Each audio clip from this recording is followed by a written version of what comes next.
তো এভরিওয়ান, আজকে আমি চলে এলাম সেলুনে চুল কাটার জন্য। তো এসে দেখছি অনেক ভিড় ঈদের জন্য, ঈদের জন্য অনেক ভিড় সেলুনে। তো সেই জন্য অনেকক্ষণ ওয়েট করে বসেছিলাম বাইরে।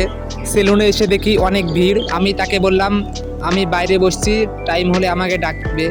তো অনেকক্ষণ পর আমি দোকানের ভাব দেখে বুঝতে পারলাম যে অনেক টাইম লাগবে। তো আমি দোকানদারকে বললাম আমি কালকে আসবো, তুমি আমাকে একটু স্যাকালো করে দিয়ে দিবে।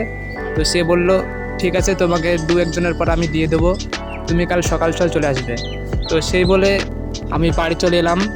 দোকানদার খুব ভালো, আমরা ছোটোবেলা থেকেই তার কাছেই চুল কাটি, অন্য কারো দোকানে খুব কমই যাই। তো আমি দোকানটার বাইরে বাস স্টপে বসে আছি। দেখতে পাচ্ছেন আমার সামনে এই রোডটি দেখছেন, এই রোডটি এই সোজা চলে যাবে করিমপুর, জলঙ্গি, এই সাইডে অনেক দূর চলে যাবে। আর পিছনের সাইডে ডোমকল, বহরমপুর, এদিক দিয়ে চলে যাবে। তো